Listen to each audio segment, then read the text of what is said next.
The rain swept across the Blue Ridge Mountain, cold and endless. On a lonely mountain road, Lydia Rivers stopped when her headlights caught a small bobcat trembling in the storm. She knelt, gently wrapping her coat around the shivering creature, then called Dr. Ethan Cole, a man who'd once stopped believing that broken things could heal. That call, made in the heart of the storm, would change both of their lives forever. The storm rolled over the Blue Ridge without warning, swallowing the last ribbon of daylight. Rain came in slanting sheets, turning the two-lane highway into a shifting river of reflected white and gold. Wipers beat a frantic rhythm. Lydia Rivers eased her rig down, jaw tight, shoulders aching, eyes narrowed into the blur ahead. She'd driven this route for 20 years and trusted her instincts. Something felt wrong tonight, like the mountain was holding its breath. The radio hissed. The wind shoved at the trailer. And for a moment there was nothing but black pines and water. Then her headlights swept over a small shape on the shoulder, hunched low like discarded cloth. Lydia's hands moved before fear could argue.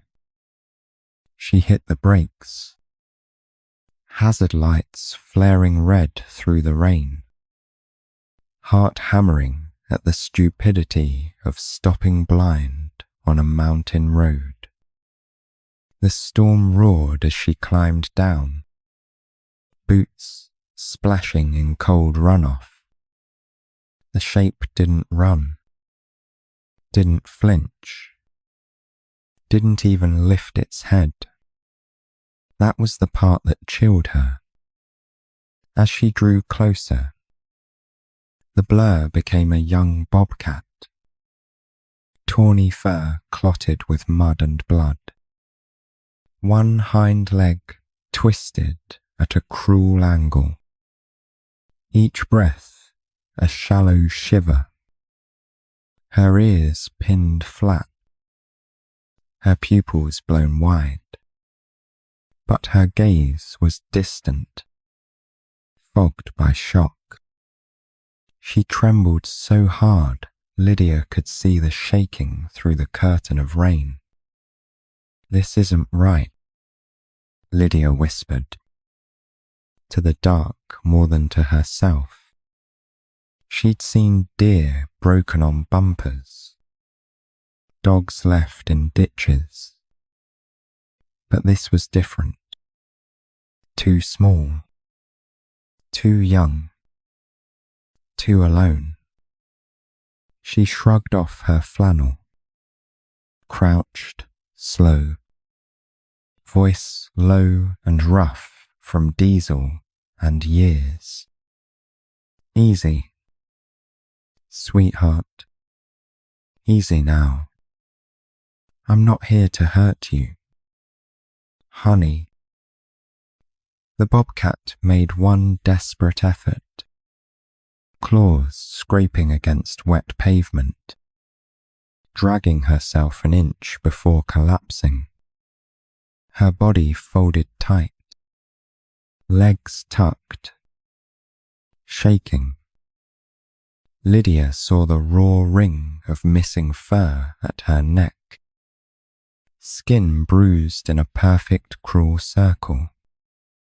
Not a car, a trap, someone's steel jaws. The knowledge landed heavy in her chest. Her fingers hovered above the drenched fur. Every rule said leave wildlife to the professionals. Let nature or the law decide. But the storm was eating the road and the little cat was already half gone. With numb hands, she fumbled for her phone, shielding it beneath her jacket, dialing the rescue number she'd noticed on a billboard months back. At the Blue Ridge Wildlife Rescue Center, Ethan Cole sat alone beneath humming fluorescents, finishing charts that blurred together. The storm rattled the old windows, a low animal growl in the glass. When the phone rang, he almost let it go. Lydia's voice came through ragged mountain highway. Mile marker. Young Bobcat. Bleeding. Barely breathing. He knew that tremor in her voice. He had heard it in his own once, standing over a small white dog on cold tiles while a child cried in the next room. Ethan swallowed the memory down where it usually stayed. Keep your flashes on. Stay in the truck if you can. I'm on my way, he said, already reaching for keys and kit. The drive up felt shorter than it should, all distance erased by focus.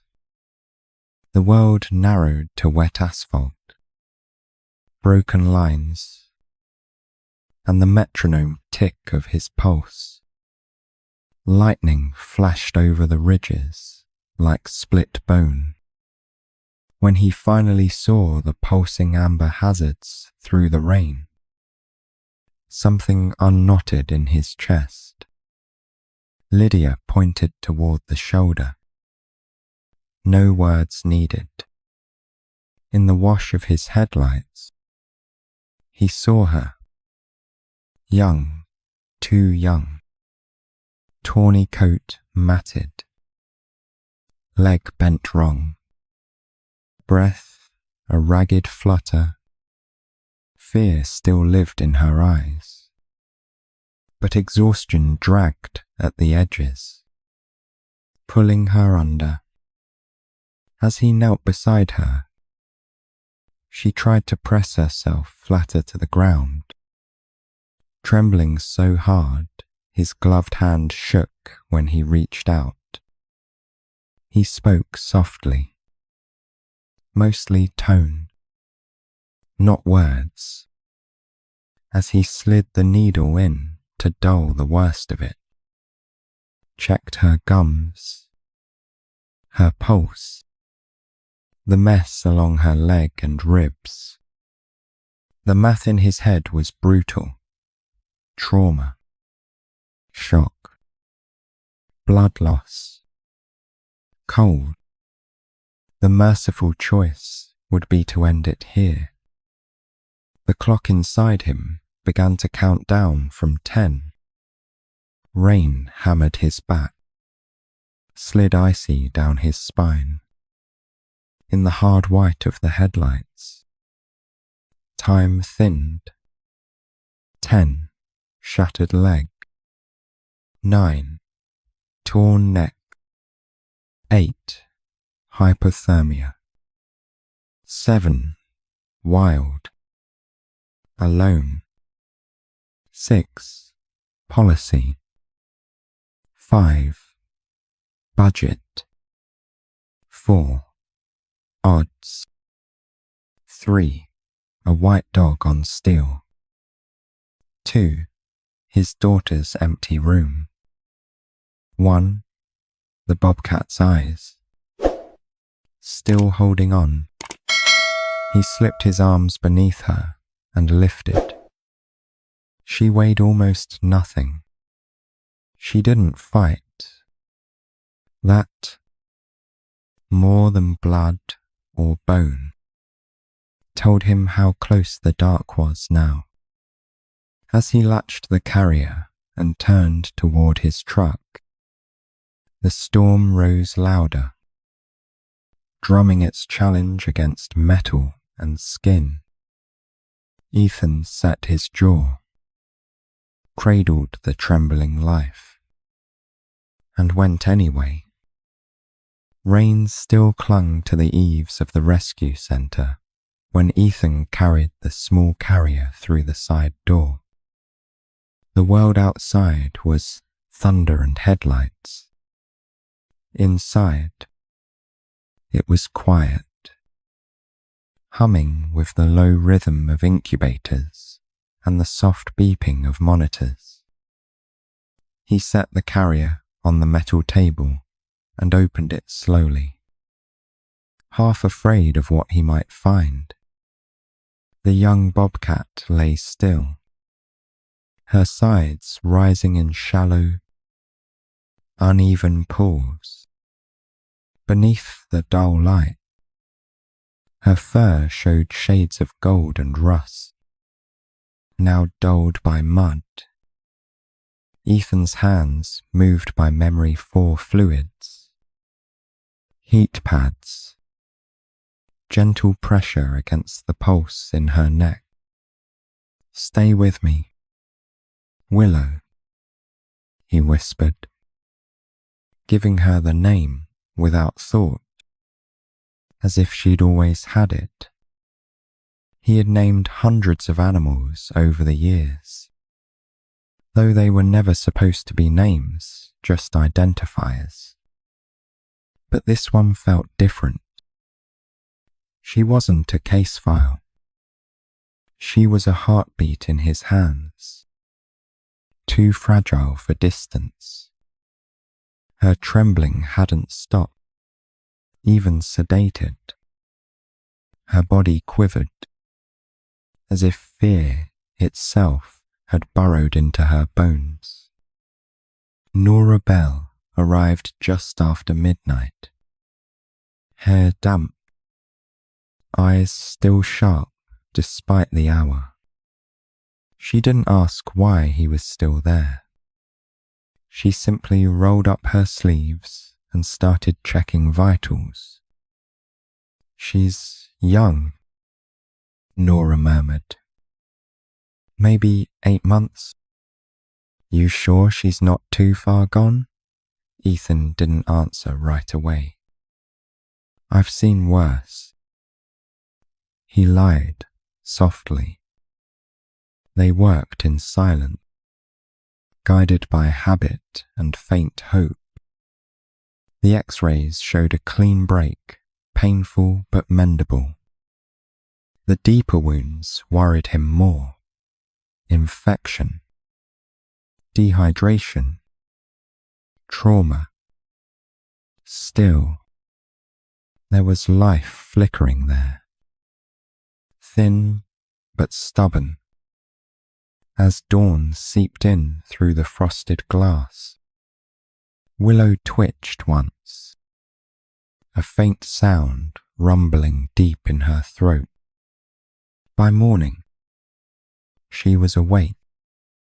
The moment Ethan entered, her body stiffened, pupils wide, ears flat. The air between them hummed with tension. She pressed herself into the farthest corner of the enclosure, every muscle poised for escape that would never come. He froze in place, speaking low. "It's okay. You're safe now." But safety? She didn't know that word. Hours passed. Food sat untouched.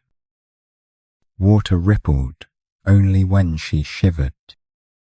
Her breath came fast, shallow, the way prey breathes when waiting for the end. Ethan watched from behind the glass, helpless in his own sanctuary. Every instinct screamed for distance protocol. Caution, but the ache in his chest refused to obey. That night, Nora found him still there, hunched in the observation chair, eyes fixed on the small shape curled tight beneath the heat lamp. "You should go home," she said quietly. He didn't look away. "If she wakes and there's no one here, she'll think she was abandoned again." Nora sighed. "She's not human. Ethan, doesn't matter," he replied. The next days blurred together. Treatment schedules, antibiotics, quiet hours marked by her silence. Sometimes, when he entered to clean or change bandages, she'd bare her teeth, not a threat, just fear sharpened into instinct. Each time, he moved slower, spoke softer. Each time, her trembling lasted a little longer before easing. Progress, measured in inches. He began to notice small things. The way her eyes tracked him from the corner, not with hatred, but caution. How she tensed less when his voice filled the room. The first time he heard her drink from the metal dish, the faint clink of water and whiskers, he froze, afraid even breath might break the spell. Outside, the mountains thawed under late winter rain. Inside, Ethan waited for a change he couldn't force. Willow's wounds healed faster than her spirit. She'd survived the storm, the trap, the pain, but survival wasn't the same as living.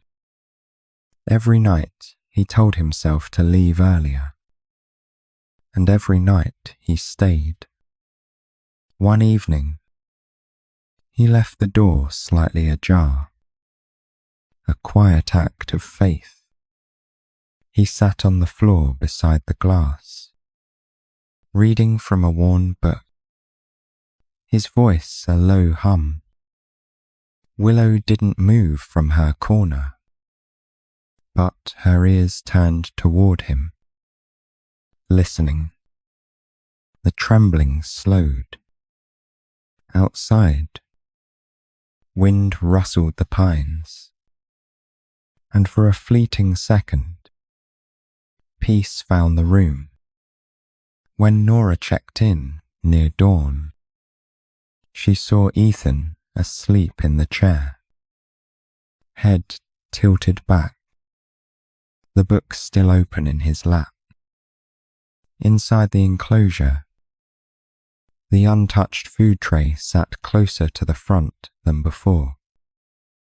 A few faint prints pressed into the straw.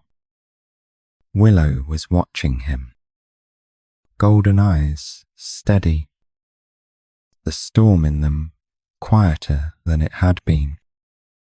She still trembled when he woke, but softer now, like the echo of rain fading over the ridge.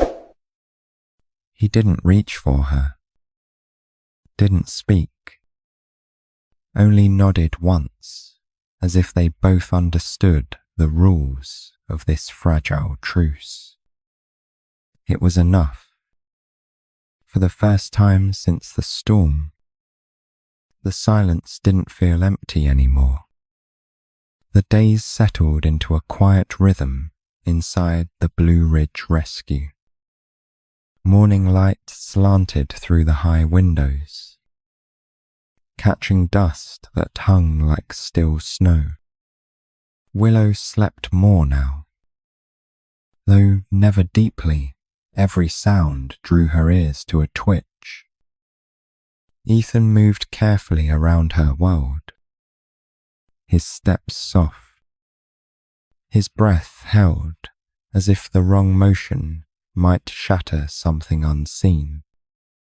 He'd begun keeping a notebook on her progress. Small things no chart could measure: how long she held eye contact, how far she moved when approached, whether her trembling came sooner or slower each morning. Progress was measured not in recovery, but in the pauses between fear. Some days those pauses lasted seconds. Some days, nothing at all. One night, near the end of his shift, the building's silence was broken by the sound of claws against the metal gate. Willow was dreaming. Her legs jerked, breath shallow. A small growl caught in her throat.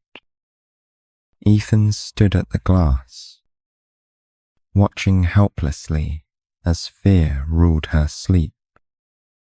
Then he did the only thing he could.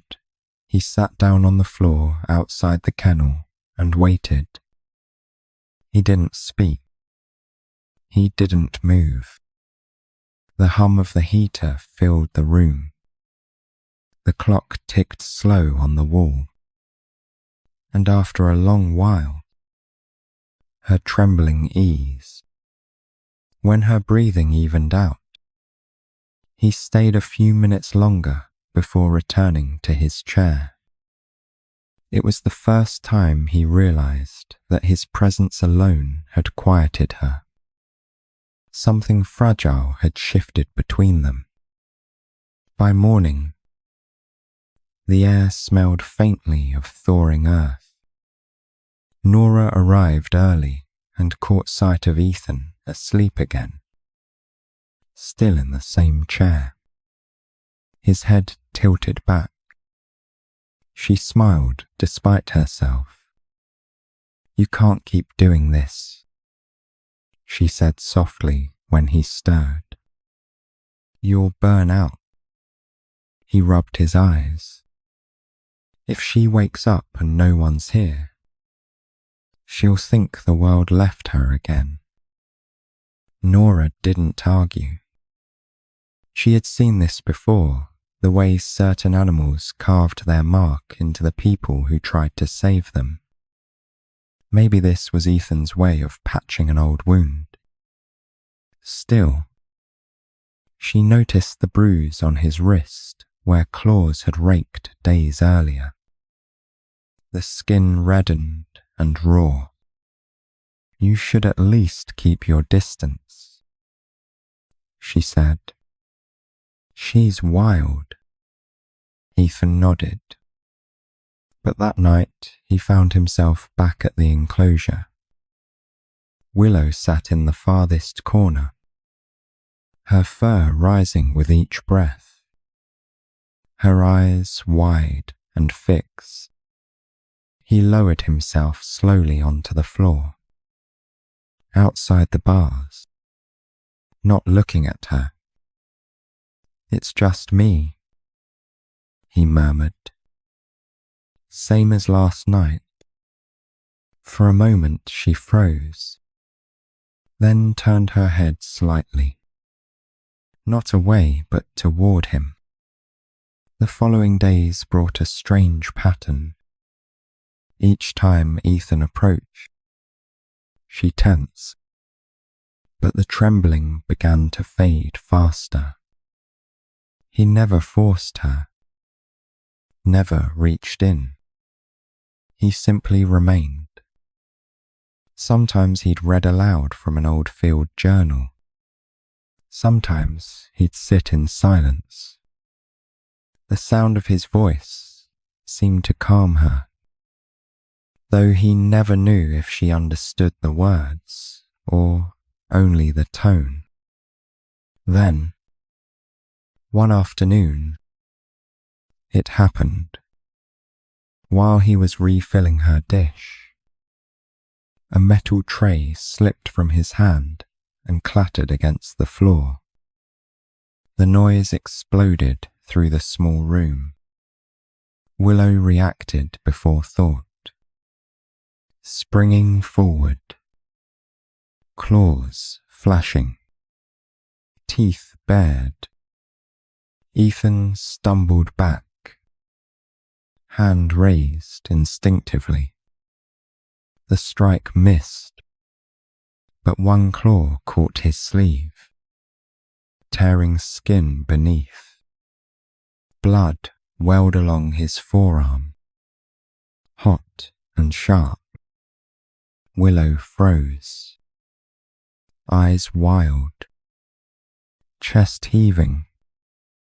For a heartbeat, they both stood there, predator and man, each trapped in the same instinct.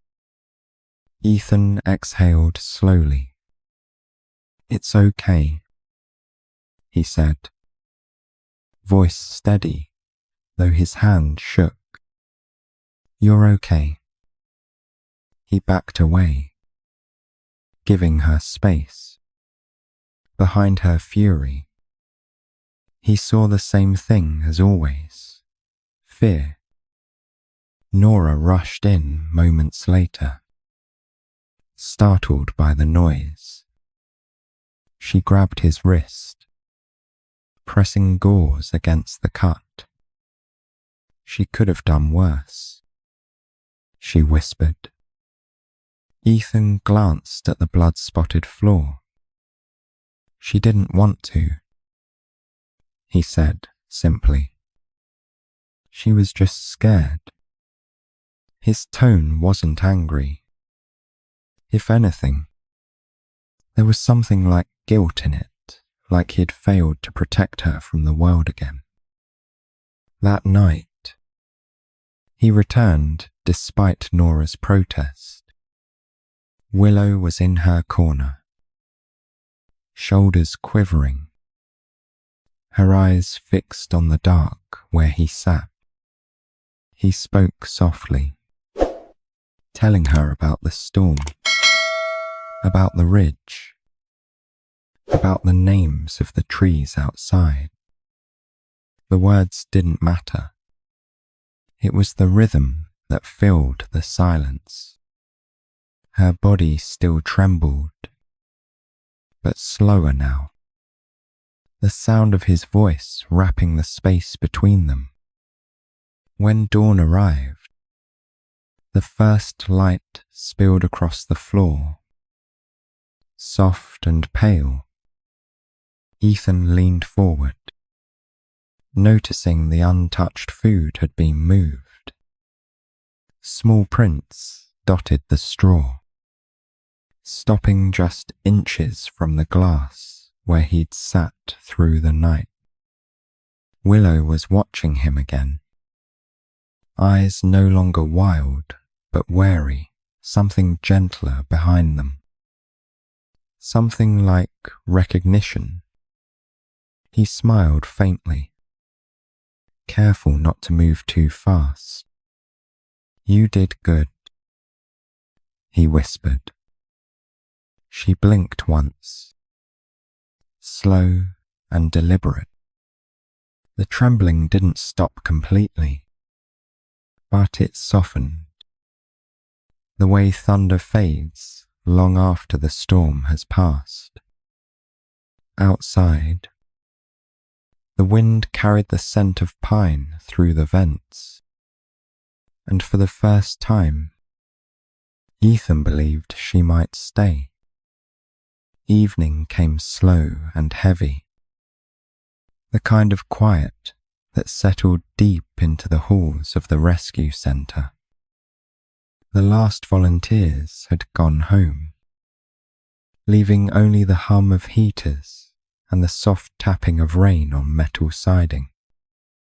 Ethan lingered at the window of Willow's enclosure, the glow of the monitor casting faint light across his tired face.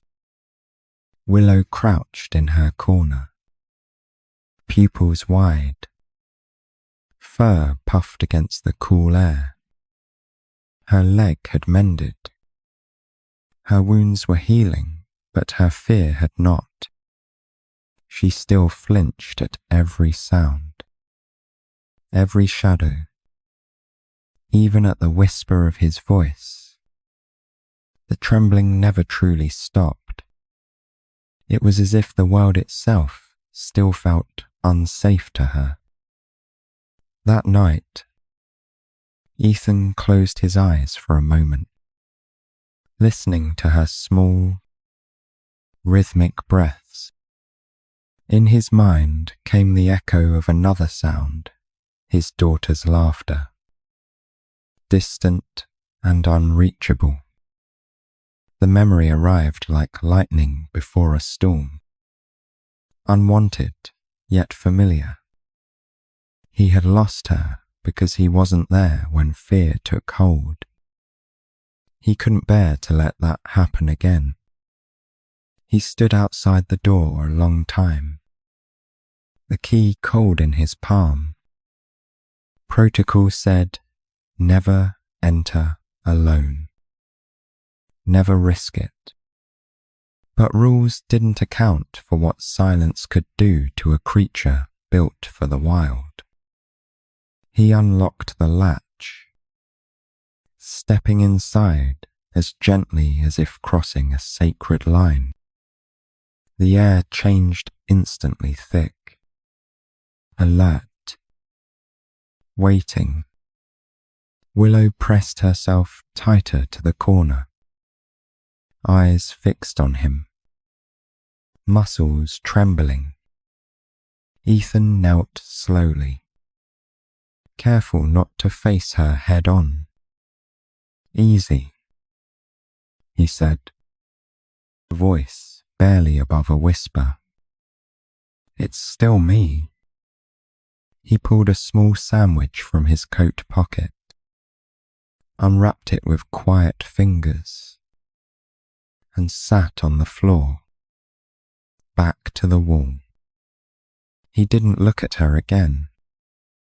The room filled with the small, ordinary sounds of life, the rustle of paper, the faint chew of bread, the rain outside easing to mist.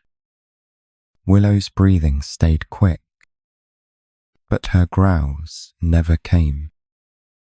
Every minute stretched thin, his stillness becoming its own language. He spoke softly once, you don't have to trust me. Just don't give up and let the quiet take over again. He stayed until his sandwich was gone, then rose without hurry. Good night, Willow, he murmured, turning for the door. Behind him came a faint movement, barely more than a shift of weight, but he froze. She had lifted her head. For the first time since he'd met her, she was watching him, not with terror, but curiosity edged in caution. The next evening, he returned. Nora caught him leaving the office late, coat already on. You're not thinking of sitting in there again, are you? She asked, half stern, half amused. Ethan hesitated, then smiled faintly. Sometimes medicine isn't enough. Nora shook her head, muttering something about stubborn men and wild cats. But she didn't stop him. Each night the pattern repeated. He'd enter, sit down, eat quietly, talk about small things, the weather, the mountains, the other animals in care. Willow stayed near the wall, tense and trembling, but she no longer pressed her face to the corner. On the fifth night, her eyes followed the motion of his hand as he unwrapped his meal. Progress so small it might have gone unnoticed by anyone else. By the seventh night, she no longer flinched when he moved. He could hear her breathing slow during his visits, as though the rhythm of his calm began to seep into hers. Yet he knew every moment was borrowed time. If she panicked, if she struck, it would undo everything and maybe end her chances forever. Still, he stayed. Then came the night she took a single step toward him. It wasn't grace, but hesitation. One paw dragging slightly across the straw. Ethan didn't breathe. She paused halfway, watching him with sharp amber eyes that caught the light like glass. Then she stopped, trembled once, and lowered herself to the ground. Not submission, but exhaustion without fear. When Nora arrived at dawn, she found Ethan asleep beside the enclosure again, his head resting against the wall. Inside, Willow lay in the open, not hiding, not pressed to the corners. The trembling that had once shaken her small body was gone. Nora covered her mouth, whispering to herself. She let him stay.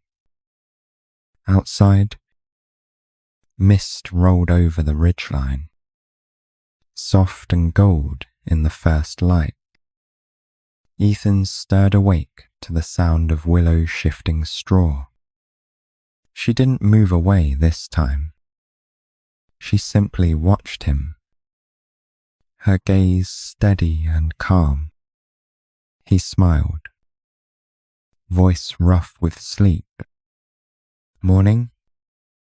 Willow.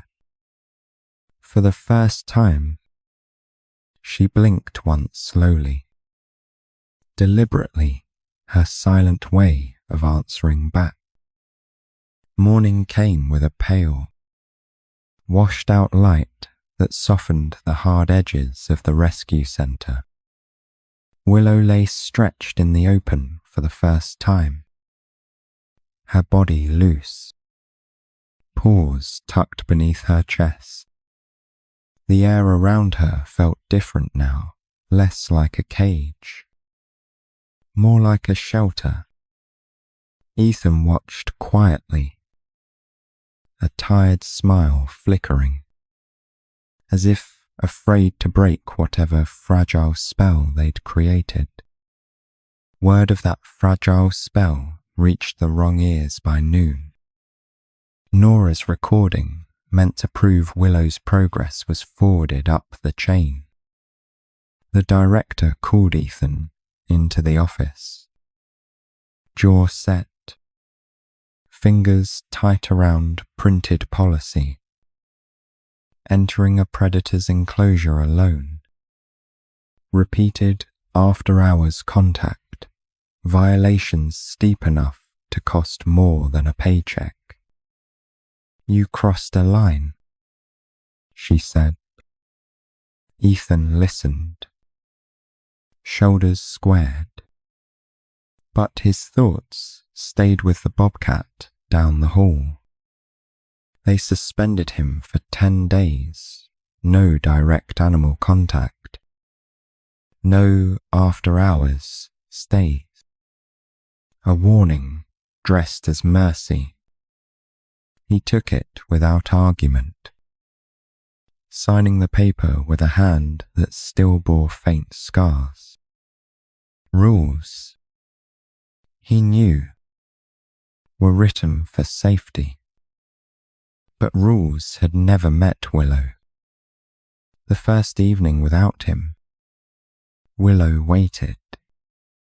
She lay near the front of the enclosure, ears tuned to footsteps, nose tasting the air for the familiar scent of the man who sat on cold floors and spoke in that low and steady way.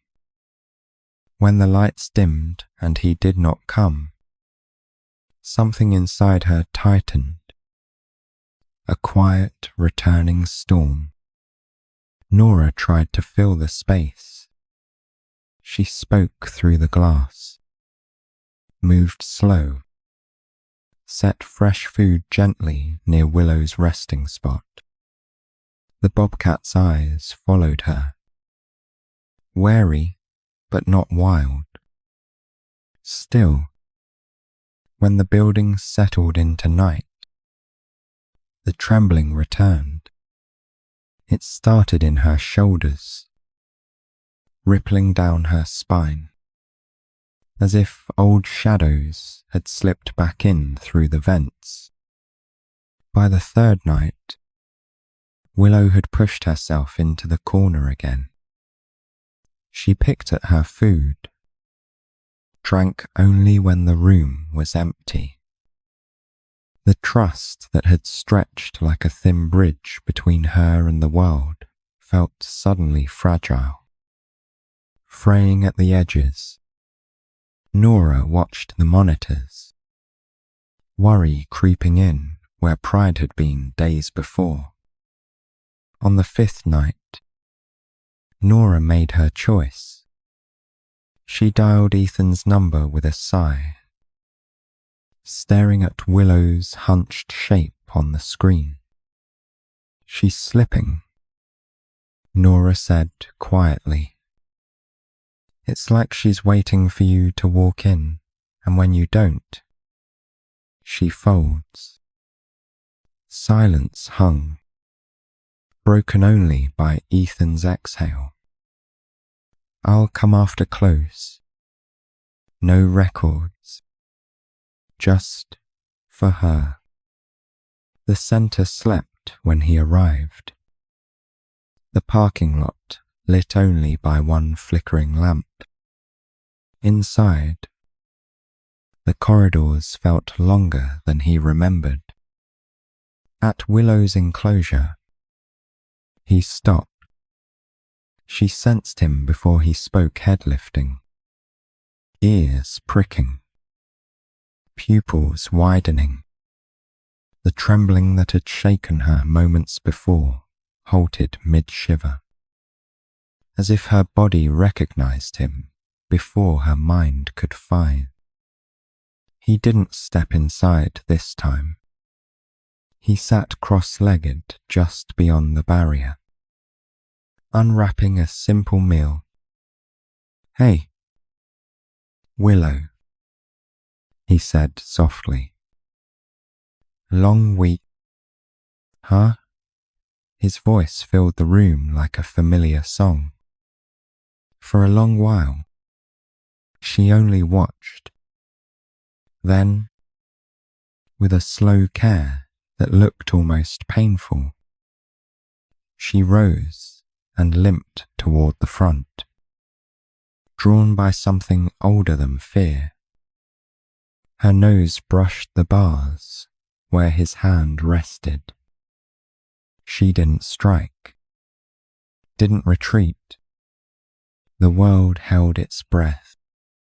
Ethan stayed still, palm open, but not reaching through. On the other side, Willow lowered her head, whiskers grazing steel. When he slid her dish closer, she did not wait for him to leave. She bent down and began to eat. Nora watched from the doorway, unseen, hand over her mouth. This was no trick, no conditioning. The wildness in Willow's eyes hadn't vanished. It had shifted. making room for something new. Trust, not of humans in general, but of one man who had chosen to sit with her fear instead of turning away from it. A dangerous trust, but a real one. Later, in the dim break room, Nora played the footage for the director.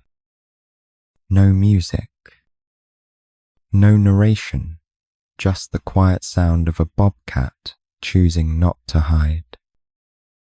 The director's expression softened, edges of anger dulled by what she couldn't quite explain away.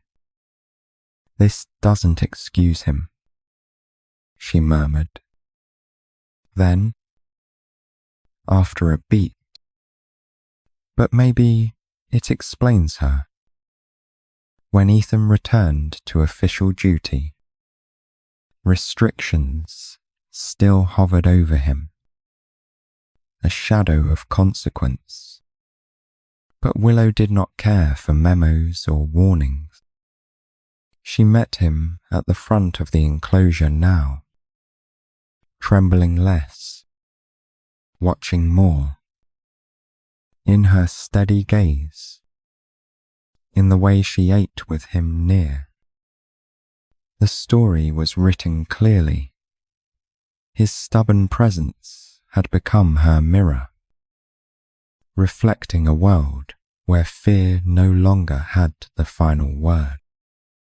Spring crept quietly into the Blue Ridge Valley, softening the wind and brightening the forest just beyond the rescue center's fences.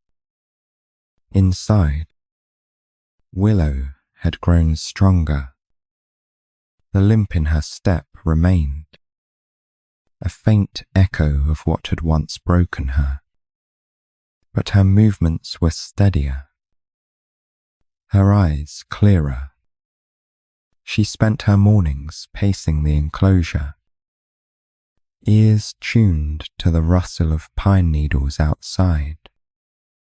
Ethan watched her from the observation window, arms crossed loosely, a quiet pride mixed with worry. She was healing. Yes, but healing could be dangerous. Her attachment to him had deepened. She had begun to wait by the door when she heard his boots, her tail flicking with faint recognition. What had started as survival had turned into something fragile, almost domestic. Nora noticed too. "She's doing well," she said one afternoon, glancing from Willow to Ethan. "But she depends on you more than she should." Her tone wasn't judgment, just concern. Ethan nodded, though his eyes never left the bobcat. "I know. That's the problem with saving something wild. You start wishing it could stay." The conversation hung between them, unfinished. As the week brought new challenges, a heavy storm rolled through, flooding part of the outdoor pens. The fox kits panicked, and the younger volunteers struggled to contain them. In the rush, a temporary fence gave way. By the time Ethan arrived, chaos had spilled into the hallway, a blur of fur and noise and fear. From the back room came a sound, a sharp cry that froze everyone. Willow's door had been left ajar, the latch undone. A small grey fox had slipped inside, terrified, limping from the fall. Ethan's heart dropped as he sprinted down the corridor, imagining claws and teeth. instincts colliding in panic. He burst through the doorway and stopped cold. Willow was standing over the fox kit, not striking, not attacking. Her body blocked the corner, tail flicking with agitation, but her eyes were soft, ears lowered. The tiny creature trembled beneath her.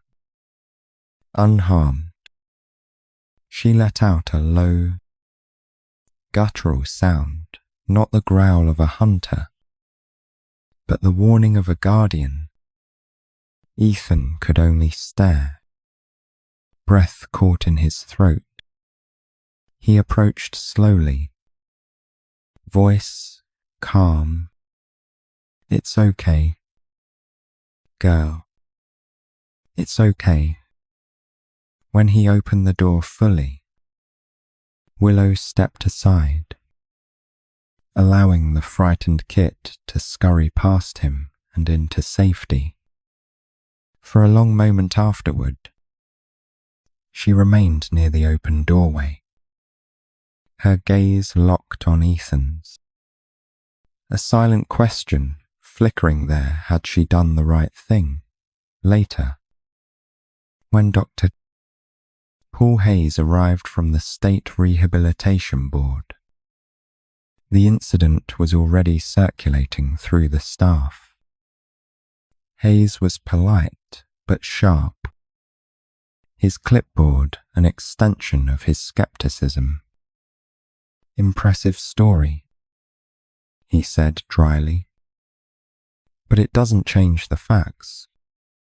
She's bonded to you. That makes her unreleasable." Ethan bristled. "She's learning to trust again. That's not the same as taming." Hayes regarded him coolly.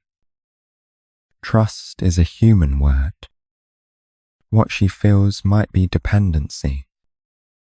That's not survival in the wild, it's comfort in captivity." The words landed heavier than intended. Ethan looked through the glass to where Willow rested. Eyes half closed, chest rising slow and steady. Comfort, he thought. Maybe Hayes was right. And maybe that was exactly the tragedy. That night, the center felt too quiet. Rain tapped the windows, a soft percussion that matched the rhythm of Ethan's thoughts. He walked to Willow's room, stopping just beyond the glow of the emergency lights. She was awake, watching him, her golden eyes calm. For once, he didn't speak. He just stood there, hand resting on the cold glass. The distance between them suddenly vast. He remembered the first night she'd trembled so violently he could hear her teeth chatter through the cage. Now she stood unafraid, steady, strong. Yet in her stillness, he saw the same reflection he had carried for years of someone who had learned to survive, but not quite learned how to let go. Maybe that was what bound them, more than trust ever could. By morning, Hayes had made his decision. Willow would stay under observation another month before they determined her future.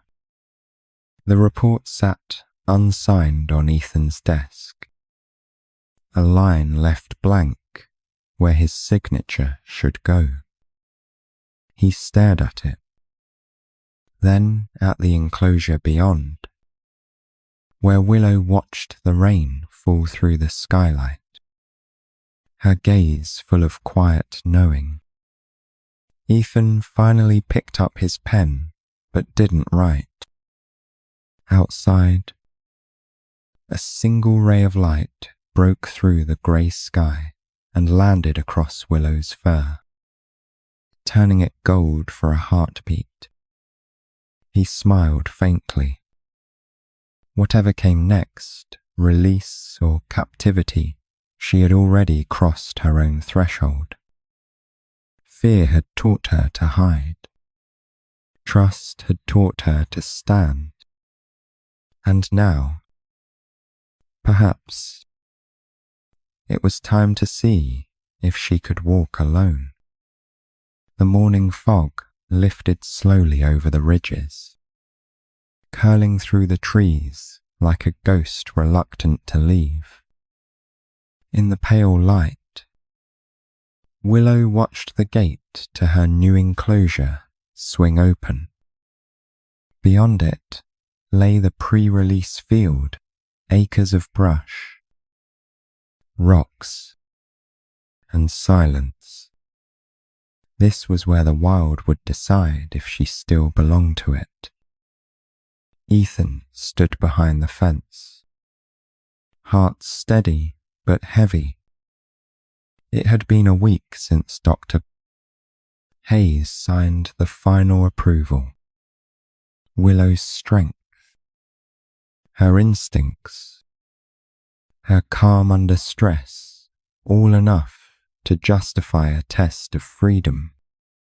Yet Ethan felt no victory in the decision. Freedom, he thought, could be as cruel as confinement. He watched her step forward, her gait uneven but proud, her breath misting in the chill air. Nora stood beside him, clipboard forgotten at her side. "You should be proud," she said softly. "She wouldn't be here without you." Ethan nodded, though pride wasn't what filled him. "She's here because she fought for it," he said.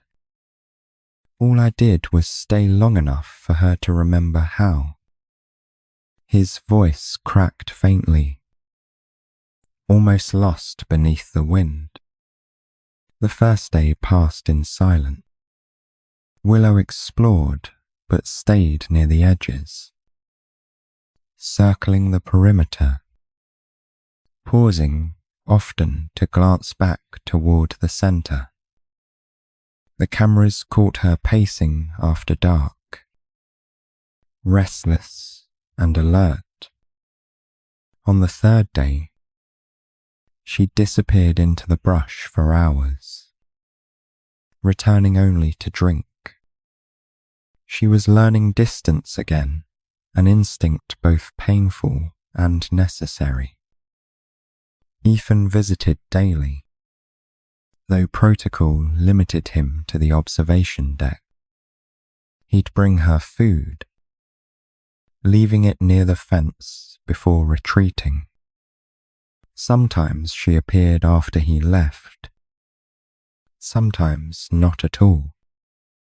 Each visit carved a little more space between them, and he let it happen. Trust, he'd learned, wasn't about closeness. It was about choice. One evening, a storm rolled in from the west, heavy with lightning. The wind howled through the valley, rattling doors and bending branches. Ethan couldn't shake the thought of her out there alone. Exposed, he ignored Nora's protests, grabbed his raincoat, and headed for the enclosure. "If she's afraid," he said, "she shouldn't face it alone." The rain came down in sheets, blurring the world into grey. he found her near the far rock ledge, soaked but still, her fur plastered to her sides. For a long time, they simply looked at each other through the fence, the storm flashing around them. "You're stronger than the night," he whispered. "You always were." Lightning cracked, illuminating both man and Bobcat, bound by quiet understanding. When the storm finally passed, Ethan sat on the ground just outside the gate, soaked through, waiting. He didn't open the door this time. He only sat, letting the air cool and the rain fade to mist. From the shadows, Willow moved closer, stopping just beyond the threshold. For a heartbeat, she was within reach, but he didn't lift his hand. The next morning, the enclosure was empty. No tracks near the feeding dish. No movement on the cameras. The staff searched the perimeter, but the small gap beneath the outer fence told the story clearly. She had found her way out, following the scent of pine and wind that had called her from the beginning. Ethan stared at the empty field, neither surprised nor heartbroken. She made her choice, Nora said gently, joining him. "That's what you wanted, right?" He nodded slowly, though his chest ached. "I wanted her to stop trembling," he said. And she did. His eyes traced the tree line, half expecting to see her there, one last flick of her tail. One last glance, but the forest kept its secrets. Days passed. Spring turned greener, the air warmer. Sometimes, when the wind blew just right, Ethan thought he heard a soft cry from beyond the ridge, a sound not of fear, but of freedom. He never told anyone. Some things, he felt, belonged to silence. Weeks later, as the sun set over the hills, he sat by the empty enclosure, a quiet habit he hadn't broken. A movement in the distance caught his eye, a shape on the ridge. Sleek and familiar, golden eyes met his for a single, breathless moment. Then she turned, vanishing into the fading light, her gait strong, unbroken. He stayed there long after dusk, the sound of crickets rising around him. The ache in his chest softened into peace. She had found her place again between wild and safe, between what was lost and what could never be tamed. The trembling had stopped, and in the quiet that followed, so had his. Summer settled gently over the blue ridge, soft and unhurried, as if the mountains were finally exhaling after a long-held breath. The rescue centre had grown busier but steadier, more scheduled checkups. Fewer frantic midnight calls. Yet some evenings, Ethan still found his eyes drifting toward the ridge where Willow had vanished into rain and trees. Over the months, he turned that hollow ache into work.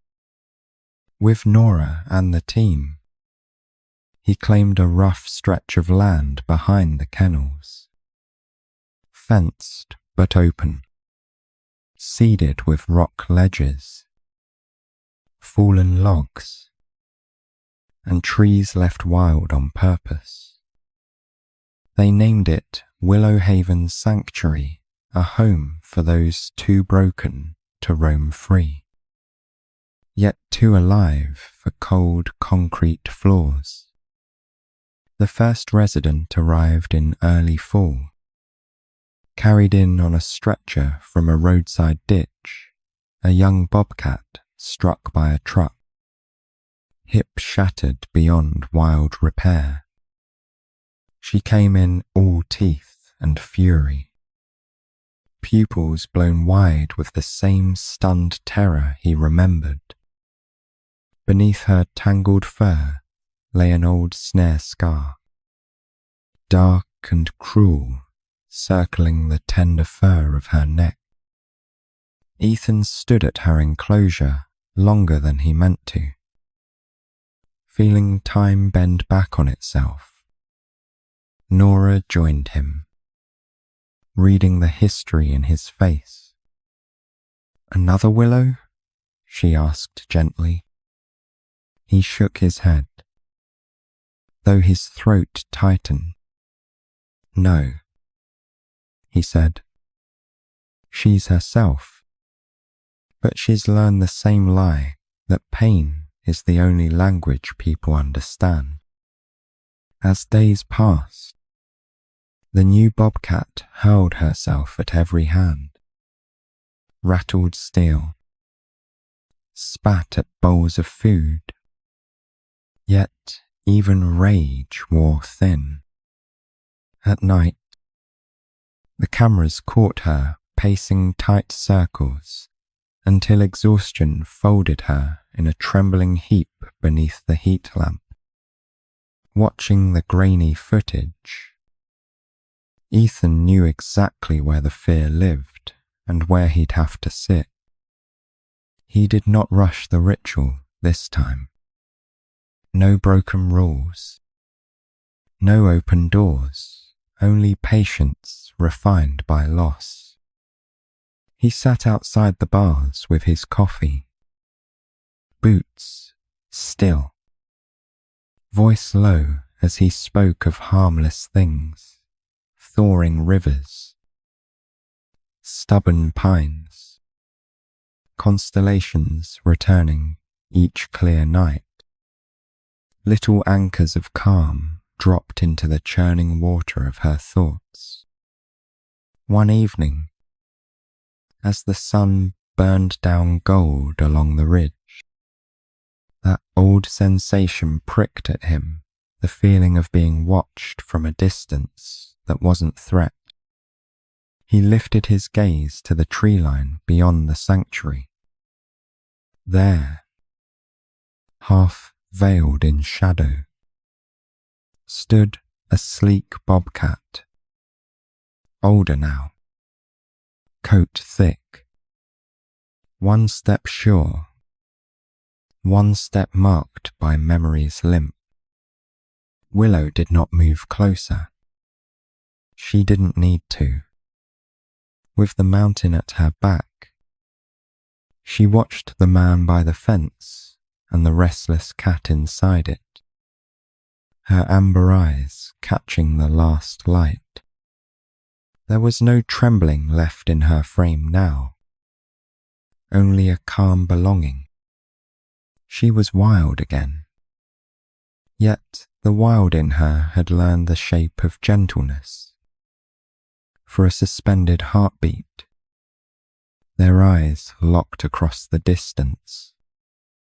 All those nights on cold concrete, the storms, the warnings, the choice to sit instead of walk away, they lived in that silence.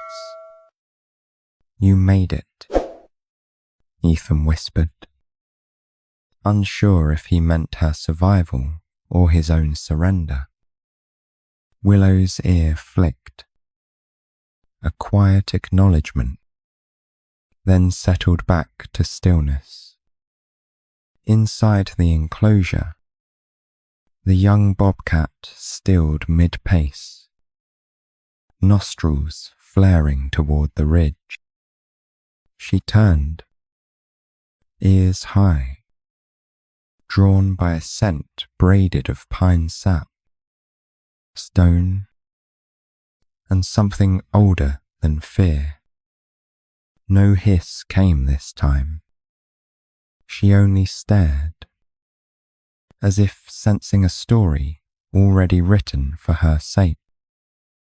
A path carved through terror by paws that walked before her. Ethan felt no pull to call her name, no frantic urge to tether her with gratitude.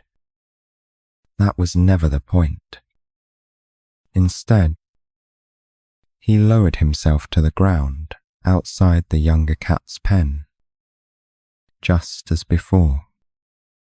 "You're not alone," he said softly. "Someone walked this road before you."